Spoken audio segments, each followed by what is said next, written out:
भोलेनाथ की जय। तो भक्तों, कल हमने 5 अध्याय प्रथम खंड के विद्वेश्वर संहिता के पढ़े थे। आज हम शिव महापुराण प्रारंभ कर रहे हैं अपने 6ठे अध्याय से। तो सभी श्रोतागण कृपया मन लगाकर सुने। बोलो भगवान भोलेनाथ की जय।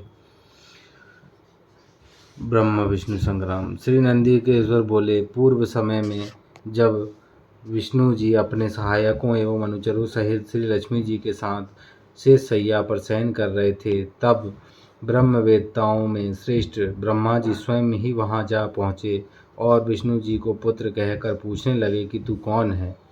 हे पुत्र, उठ, मुझे देख, मैं तेरा ईश्वर यहाँ आया हूँ। इस पर विष्णु जी के भीतर क्रोध तो हुआ, परंतु उसे दबाकर उन्होंने ब्रह्मा जी से कहा, हे पुत्र, तुम्हारा कल्याण हो। आओ बैठो, मैं तुम्हारा पिता हूँ, और कहो कि तुम्हारा मुख टेढ़ा क्यों हो गया है। इस पर ब्रह्मा जी ने कहा, समय के फेर से तुम्हें अभिमान हो गया है। हे पुत्र, मैं तुम्हारा संरक्षक ही नहीं हूँ, किंतु समस्त जगत का पितामह हूँ। विष्णु जी ने कहा, रे चोर, तू अपना बड़प्पन क्यों दिखाता है? सारा जगत तो मुझ में निवास करता है। तू मेरे ही नाभि कमल से प्रकट हुआ और मुझसे ही ऐसी बातें करता है। नंदीकेश्वर कहते हैं कि जब इस प्रकार रजोगुण से मुग्ध उन दोनों महानुभावों में विवाद होने लगा, तब वे दोनों अपने को प्रभु कहते कहते एक दूसरे का वध करने पर उद्यत हो गए और युद्ध छिड़ गया। हंस और गरुड़ पर बैठे दोनों अमर ईश्वर परस्पर युद्ध करने लगे। उनके वाहन भी लड़ने लगे। देवता आकाश से देखने और दोनों देवताओं पर पुष्प वृष्टि करने लगे। इसी प्रकार ब्रह्मा जी के वक्ष स्थल में श्री विष्णु जी ने अनेकों अस्त्रों का प्रहार कर उन्हें व्याकुल कर दिया। इससे कुपित हो ब्रह्मा जी ने भी अपने वक्ष स्थल पर कई भयानक प्रहार किए। अग्निवत अस्त्रों के आश्चर्यजनक व्यापार हुए। देवता एक दूसरे के प्रति कानाफूसी करने लगे। युद्ध से श्रमित विष्णु जी हाँफने लगे, परंतु उसी क्षण शांत होकर उन्होंने ब्रह्मा जी पर महेश्वर अस्त्र चला दिया। इससे ब्रह्मा जी को बड़ी चोट लगी और उन्होंने पाशुपत अस्त्र चलाकर विष्णु जी के वक्ष स्थल पर आघात किया। इनके पारस्परिक आघातों से देवता अत्यंत व्याकुल हो उठे और उन्होंने कहा, आप दोनों ही अराजकता उत्पन्न करते हैं। अतः यह सारी सृष्टि शिव जी की है कि जिन त्रिशूलधारी की इच्छा बिना कोई एक तिनका भी इधर से उधर नहीं कर सकता, हम लोग शिव जी के पास जाते हैं। ऐसा कहकर देवता गण चंद्रशेखर श्री महादेव जी के पास गए। महादेव जी अपनी सभा में उमा सहित मणिमय दिव्य सिंहासन पर विराजमान थे। देवताओं ने साष्टांग दंडवत कर श्री महादेव जी को नमस्कार किया। उनको नमस्कार करते देख श्री महादेव जी ने उन्हें अपने पास बुला लिया और अर्थ गंभीर वाणी बोले। 7वां अध्याय। श्री महादेव जी ईश्वर बोले, हे पुत्रो, तुम कुशल से तो हो, कहो हमारे शासन में सर्वत्र शांति तो है ना? मैंने सुना है कि ब्रह्मा और विष्णु परस्पर युद्ध कर रहे हैं और तुम लोग बड़े दुखी हो। अच्छा, तो मैं अपने कुछ गणों को वहां भेजता हूँ, तुम लोग चिंता ना करो। यह कहकर शिव जी ने अपने 100 गणों को वहां चलने की आज्ञा दी। साथ ही स्वयं महादेव जी भी अपने भद्र रथ पर आरूढ़ हो परिकर बांध चलने को तैयार हुए। देवताओं सहित इंद्र भी उनके साथ हुए। वहां पहुंच शिव जी आकाश मंडल में बादलों में छिपकर ब्रह्मा विष्णु का युद्ध देखने लगे। उनके सैनिकों ने भी अपने वांगों का बजाना बंद कर अपना कोलाहल शांत कर दिया और शिव जी का ही अनुगमन किया। देखा तो ब्रह्मा और अच्युत भगवान श्री विष्णु परस्पर युद्ध कर रहे हैं, जबकि इन एक दूसरे के प्रयुक्त होते ही त्रिलोक भस्म हो जाता है। तब प्रलय के इस रूप को देख निष्फल शिव जी से ना रहा गया और वे इनका युद्ध शांत करने के लिए महाअग्नि के तुल्य एक स्तंभ के रूप में हो गए और दोनों के बीच में जा खड़े हुए। फिर तो उस महाअग्नि के प्रकट होने से वे शांत हो गए। अस्त्रों के शांत होने पर उस अद्भुत दृश्य को देखकर ब्रह्मा और विष्णु परस्पर कहने लगे कि यह इंद्रियातीत अग्नि स्वरूप स्तंभ क्या है, हमें इसका पता लगाना चाहिए। ऐसा निश्चय कर दोनों वीर उसकी परीक्षा के लिए बहुत ही शीघ्र वहां से चले। भगवान विष्णु ने शूकर का रूप धारण किया और वे उसके मूल को देखने के लिए नीचे चले गए। ब्रह्मा जी ने हंस का रूप धारण कर ऊपर गमन किया। विष्णु जी पाताल में बहुत दूर तक चले गए, परंतु स्तंभ का उन्हें कुछ भी पता न चला। तब वह फिर युद्ध भूमि में लौट आए। उधर ब्रह्मा जी ने आकाश में जाकर केतकी का फूल देखा। उन्हें विश्वास हो गया कि हमने स्तंभ का अंत देख लिया। वे केतकी का फूल लिए विष्णु के पास आए। विष्णु जी ने उनके चरण पकड़ लिए। तब ब्रह्मा के छल को जानकर ईश्वर को वहाँ तत्क्षण प्रकट होना पड़ा और विष्णु जी ने उनका भी चरण पकड़ लिया।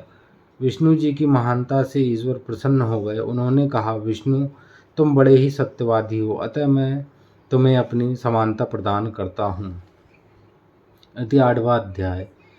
श्री नंदिकेश्वर बोले, उस समय जो महादेव जी को ब्रह्मा जी पर क्रोध आया तो उन्होंने अपनी बाहों के मध्य से भैरव नामक एक अद्भुत पुरुष को प्रकट किया, जिसने नमस्कार कर उनकी आज्ञा मांगी। शिव जी ने आज्ञा दी, तुम अपनी लपलपाती तलवार से ब्रह्मा की पूजा करो।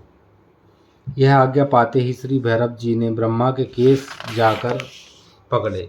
ब्रह्मा थरथर कांपने लगे। भैरव जी ने शीघ्र ही ब्रह्मा का मिथ्याभासी 5वां शीश काट लिया। फिर इन्होंने उनके और सिरों को भी काट लेना चाहा। ब्रह्मा जी भैरव के चरणों में गिर गए। यह देख विष्णु जी ने अश्रु त्यागते हुए बालकों के समान शिव जी के चरणों का आश्रय लिया और हाथ जोड़कर यह प्रार्थना की, प्रारंभ में भी आप ही ने कृपा कर इन्हें 5 सिर प्रदान किए थे, अतः इनको क्षमा कर प्रसन्न हो जाइए। शिव जी अपने गणों के मध्य जा प्रगटे। उन्होंने भैरव को मना कर दिया। फिर एक सिर कटे ब्रह्मा से बोले, तुमने अपनी प्रतिष्ठा और ईश्वर तत्व के लिए छल किया। अब तुम सत्कार, स्थान और उत्सव में विहीन किए जाते हो। ब्रह्मा जी शिव जी को ही हे स्वामिन, हे भरत कहकर अपना 5वां शीश मांगने लगे। ईश्वर ने कहा, अराजकता के भय से मैं विश्व स्थिति को बिगड़ने नहीं दूंगा। हे पुत्र, जो अपराधी है उन्हें तुम दंड दो, लोक मर्यादा का पालन करो। मैं तुम्हें वर देता हूँ कि अब आज से तुम गणों के आचार्य हो, वहीं तुम्हारा सत्कार होगा, कोई भी यज्ञ तुम्हारे बिना पूर्ण ना होगा। ब्रह्मा जी से ऐसा कहकर ईश्वर उस केतकी के पुष्प से बोले, रे मिथ्याभासी केतक दुष्ट, तू भाग जा, तू मेरी पूजा के योग्य नहीं है। शिव जी के गणों ने उसे दूर भगा दिया। केतक शिव जी की प्रार्थना करने लगा और उसने कहा कि हे नाथ, कुछ तो सुफल कीजिए, मेरे पापों को दूर कीजिए, भला आपकी कृपा से क्या दुर्लभ है। शिव जी ने कहा, मेरा वचन मिथ्या नहीं होता, अब तो तुम्हें नहीं ही स्वीकार करेंगे, परंतु तू मेरे भक्तों के योग्य है और इस प्रकार तेरा भी जन्म सफल होगा। जहाँ मेरी मंडप रचना होगी उसका सिर मूल तू ही होगा। ईश्वर केतक ब्रह्मा और विष्णु पर कृपा कर देवताओं में आए। देवताओं ने उनकी यथोचित पूजा की। शिव जी अपनी शोभित सभा में जा बैठे। 9वां अध्याय। श्री नंदिकेश्वर बोले, हे सनत कुमार, अब ब्रह्मा विष्णु हाथ जोड़े हुए शिव जी के अगल बगल में जा बैठे। फिर उठकर पुरुष वस्तुओं से जैसे हार, नूपुर, केयर, किरीट, मणिकुंडल, यज्ञ सूत्र, उत्तरीय वस्त्र, माला, रेशमी वस्त्र, तांबूल, कपूर, चंदन, अगरलोपन, धूप, दीप, श्वेत छत्र, व्यंजन, ध्वजा, चमर और मन से अतीत वाणी द्वारा तथा और भी बहुत सी दिव्य वस्तुओं द्वारा उपहार प्रस्तुत कर ब्रह्मा और विष्णु ने शिव जी की पूजा की। शिव जी ने उन चढ़ाई हुई वस्तुओं को उठाकर सब में वितरित कर दिया, परंपरा की रक्षा की। पुनः ब्रह्मा विष्णु से पूजित शिव जी प्रसन्न हो उनसे बोले, हे वत्स, ऐसे महान दिन में तुम्हारी पूजा से मैं संतुष्ट हुआ, अतएव अब आज से यह दिन शिवरात्रि नाम से प्रसिद्ध एक बड़ा पवित्र दिन होगा, जो कि मेरी प्रिय तिथि होगी। इस शिवरात्रि के दिन जो मेरे लिंग बेर की पूजा करके वह सृष्टि विधायक तक होगा। यदि कोई जितेंद्रिय निराहार रहकर 1 वर्ष निरंतर मेरी पूजा करेगा तो वह बड़ा तपस्वी होगा, किंतु जो एक दिन शिवरात्रि की मेरी तिथि पर प्रपंच रहित हो मेरी पूजा करेगा वह उसके ही समान होगा, क्योंकि जैसे चंद्र दर्शन से समुद्र उमड़ता है वैसे ही यह दिन भी मेरी भक्ति को उभारने वाला है। मेरा स्तंभ जो पहले प्रकट हुआ लिंग रूप आद्रा नक्षत्र है। यदि कोई अगहन में आद्रा नक्षत्र में उमा सहित मेरे रूप या मेरे बेर लिंग के ही दर्शन करता है वह मेरे परम प्रिय कार्तिकेय से भी अधिक प्रिय लगता है। इस पुनीत दिन में दर्शन से ही महाफल प्राप्त होता है और पूजन फल तो वाणी से ही नहीं कहा जा सकता। इस समर के स्थान में जहाँ मैं लिंग रूप में प्रकट हुआ इसका यही नाम होगा और यह पूजन के समय छोटा हो जाएगा। यह भक्ति मुक्तिदायक होने के साथ ही दर्शन, स्पर्श और ध्यान से आवागमन से मुक्ति देने वाला है। विश्व में इसका नाम अरुणाचल होगा और यहाँ शरीर छोड़ने वाले को मुक्ति प्राप्त होगी। जो इस लिंग में मुझ परमेश्वर लिंगेश्वर की पूजा करके करेंगे उन्हें सालोक्य, सामीप्य, सारूप्य, सारथी और सायुज्य पांचों प्रकार की मुक्ति प्राप्त होगी और सब भी अपने इष्ट को प्राप्त करेंगे। फिर तो ब्रह्मा विष्णु में के युद्ध में जितनी सेना मारी गई थी उन सबको शिव जी ने अमृत बरसाकर जीवन प्रदान किया और उन दोनों की परस्पर शत्रुता को भी यह कहकर समाप्त किया कि मेरे सकल और निष्कल दो रूप स्वरूप हैं, जैसा और किसी का नहीं, इसलिए कोई और ईश्वर नहीं हो सकता। हमारा एक तो स्तंभ लिंग रूप है और दूसरा निष्कल सगुण रूप ईश्वर है। ये दोनों ही रूप सिद्ध हैं। बड़ा आश्चर्य यह है कि तुम लोगों ने अज्ञानवश अपने को ईश्वर मान लिया था। उसे ही दूर करने के लिए मैं संग्राम भूमि में आया। अब अभिमान त्याग मुझ ईश्वर में भक्ति करो। मेरी ही प्रसन्नता से लोग में सभी पदार्थ प्रकाशित हो रहे हैं। मैं ही परम ब्रह्म हूँ और मेरी ही यह सब कलाएं हैं जो निष्कल रूप से दृष्टिगोचर हो रही हैं। मुझ गुरुदेव के वाक्य ही सर्वदा तुम्हारे लिए प्रमाण है। तुम्हारी प्रीति देखकर ही मैंने ऐसा कहा है। मैं सगुण निर्गुण दोनों हूँ। यह सब कुछ मेरा और ब्रह्म ज्ञान देने के लिए ही मैं निष्कल रूप से प्रकट हुआ हूँ। मेरा यह निष्कल तत्व स्तंभ ही ब्रह्म का बोध कराएगा, जिससे मेरा आत्मिक संबंध है। लिंग के अभेद से यह नित्य ही पूजनीय है। जो मेरे इस लिंग रूप की स्थापना करता है वहाँ मैं अप्रतिष्ठित भी प्रतिष्ठित रूप से रहता हूँ। मेरा लिंग रूप प्रधान और बेर रूप गौड़ है। बेर में स्थान की क्षेत्रता नहीं है और लिंग में स्थान की क्षेत्रता है। इति 10वां अध्याय। यह सुनकर ब्रह्मा और विष्णु ने कहा, हे प्रभु, सर्गादि पंचकृत क्या है, इसका लक्षण मुझे सुनाइए। श्री शिव जी बोले, मेरे सारे कार्य ज्ञान ग्रह हैं, तथापि सुनो हे ब्रह्मन, हे विष्णु, सृष्टि स्थिति संहार तिरोभाव अनुग्रह ये मेरे 5 कृत्य जगत में नित्य सिद्ध हैं। इसमें संसार के आरंभ का नाम सर्ग, उसके रखने का नाम स्थिति, नष्ट का संहार, अदल बदल उत्क्रम तिरोभाव और संसार का सर्ग से मुक्त होने का नाम अनुग्रह है। यही मेरा पंचकृत्य है। इन्हीं कर्मों के द्वारा मैं संसार का संचालन करता हूँ और इसमें जो सर्वदा मुझ में स्थित रहता है वही मुक्त है। इस पंचकृत्य को चलाने के लिए मेरे 5 मुख हैं, चारों दिशाओं में 4 और 4 मुखों के मध्य में 5वां मुख है, जिसे विद्वान जानते हैं। हे वत्सो, तुम दोनों अपनी तपस्या से एक सृष्टि और 2 स्थिति, इन 2 कृत्यों को प्राप्त किया है। ऐसे ही रुद्र और महेश ने भी सहरण और तिरोभाव ये दोनों कृत प्राप्त किए हैं, परंतु अनुग्रह नाम वाला 5वां कृत्य कोई भी ना पा सका और अति प्राचीन होने से तुम दोनों अपने उस कर्म को भूल गए हो, परंतु रुद्र और महेश नहीं भूले। तब तुम्हारे भूलने से सृष्टि की स्थिति के लिए रूप, यश, कृत्य, वाहन तथा आयुध आदि सबको मुझे अपने योग्य संग्रह करना पड़ा, क्योंकि तुम में मूर्ता आ गई और महेश ने दान और रूप दोनों का संरक्षण किया। अब यदि तुम चाहते हो तो मेरा ओमकार नामक मंत्र अब से जपो, जिसके जप से तुम में मान ना उत्पन्न होगा, क्योंकि मेरे मुख से निकला एक उत्पन्न हुआ ओमकार मेरा मंत्रोपदेश और बोधन है।